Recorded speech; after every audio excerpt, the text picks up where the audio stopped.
Hello, Bulldog Nation.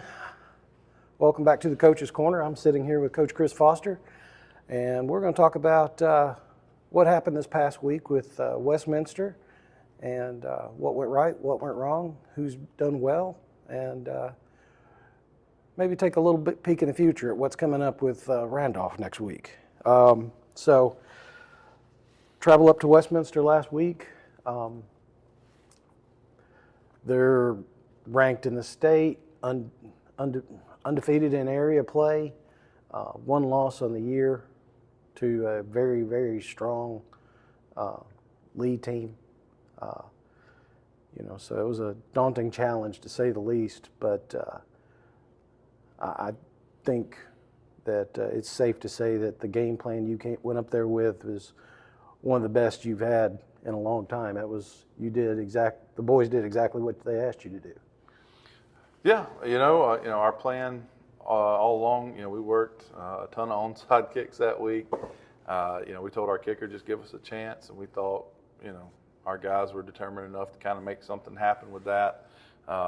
We knew defensively, we're going against a high-powered offense, quarterback that been putting up kind of video game-like numbers all year. So we knew he was going to be hard to stop, hard to corral, and he was every bit of that as advertised. So we felt offensively, we had to try to play keep away from them a little bit, slow the game down, not get in a hurry, make sure that we're constantly getting positive yards, and then take advantage of our chances. We went for two early, tried to see if we couldn't get ahead of the point schedule, and then see if they make a mistake and try to get up by two scores, which we, luckily for us, by the second time we scored, they'd missed their 2-point conversion, so we were up by 2 scores. So game plan was kind of set at that point of, hey, just keep staying ahead of the sticks and keep the ball away from them. And kids bought into the game plan, and they did a great job executing it. Yeah, absolutely. They had, for the first quarter and 4 minutes into the second quarter, they had the ball for 30 seconds. Of course, they scored in that 30 seconds, but still, they didn't get the ball back until with 8 minutes left in the second quarter after your 2 possessions. So that game plan worked to perfection. Just play keep away and don't let that powerful offense back on the field. The goal line stand to end the first half, how huge was that for the momentum? Yeah, I thought it was massive. We didn't take advantage of our last possession there at the end of the second half. We came up short inside their 30 and left them with about a minute left. So, it was a point of just making sure, and they had to use up all their timeouts just to get the ball back. So it was a point of making sure that we made them take time to get the ball down the field, and then once it got to the one, our kids came up big with a big play there right before half, and felt like we had a lot of momentum going in at halftime with that stop. Yeah, definitely. They say football is a game of inches and a game of plays. A lot of times, a game can turn on one play, and unfortunately for us, it did. That one turnover. Yeah, it's like I told the kids at the end of the game in the locker room. When you play close games, it always comes down to those 1 or 2 plays, and there's always things that even as coaches, we look back on and like, man, I wish I would have tried this or called this or that. And for them, it worked out. They made the plays at the end, and we didn't. I certainly don't place blame on any one play or anything like that. For me, what I look at is,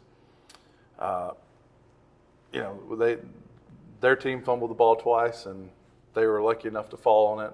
We fumbled it once, and they fell on our one fumble. So they just made the play, and we didn't. And that's the way it worked out. Yeah. It's not to say that it's any one player's fault. There were a lot of things that could have happened leading up to that, or even after that could have changed the game either back and forth either way. So, but in that moment, that was a pivotal moment. It was a big play for them. Yeah.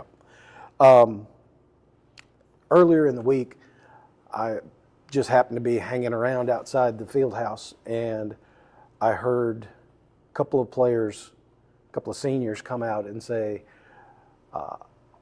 that they were very happy with the way practice was going. That it was that Monday practice was probably the best practice they'd had all year. Yeah. What were your thoughts on the week No, of that practice? was, that was one of the things we challenged them with after the North Jackson game was putting together a better week of practice. Because I told them going into that game against North Jackson, I felt like we had a great week, and I think it showed. And then this past week, they did everything we asked of them. We demanded more of them. We made practices a little more physical. We've trying to been holding back on that because of depth issues.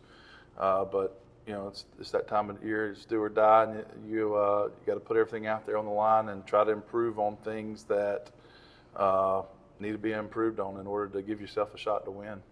Did anybody in particular stand out during the week? I thought we used Hudson Eubanks to kind of imitate their quarterback, just like we did against St. John Paul. He's probably the best guy we got to emulate that. He did a great job simulating. I thought offensive line-wise, our whole offensive line unit, they put in some extra work last week, and I think it showed throughout the game. Definitely. Didn't have a ton of missed blocks out there and missed assignments. And so, I was really proud of the way that they played throughout that game. Yeah, definitely. The holes were there, and they did a good job of the pushing, the pile. Yeah. So this week, Randolph. Yet another big challenge coming up. That defense that they're putting out there on the field is no joke.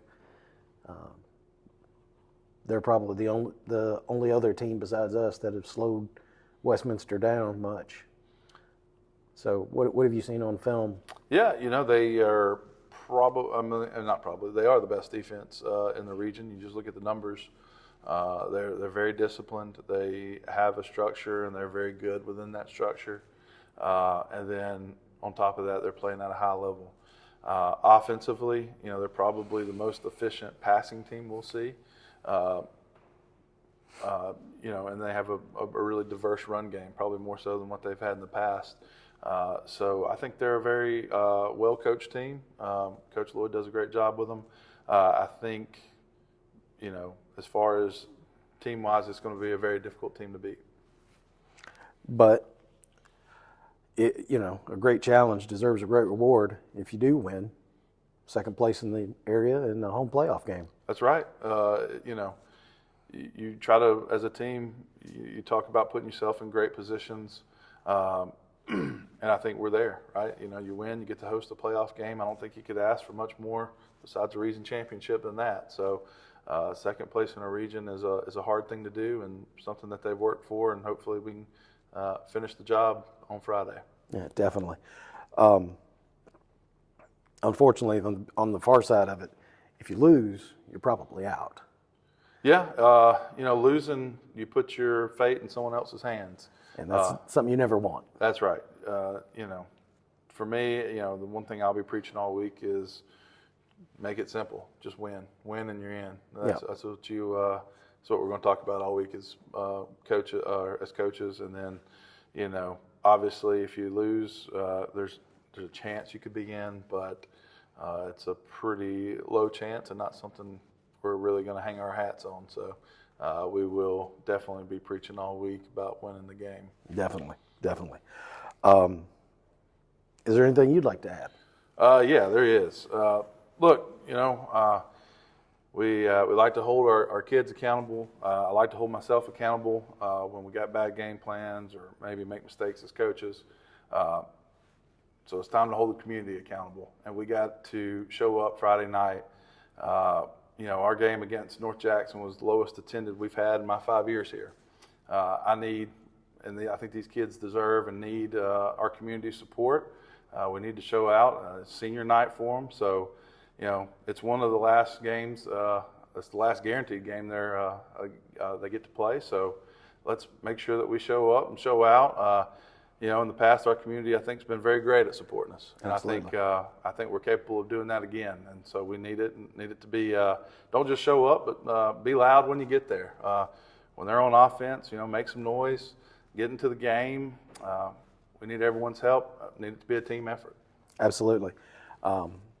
We've it's not frequent that we get outnumbered even at away stadiums, but I've seen it a couple of times this year, and I think that these boys definitely deserve it and need the community's support coming up this Friday night at Bulldog Stadium, 7 o'clock.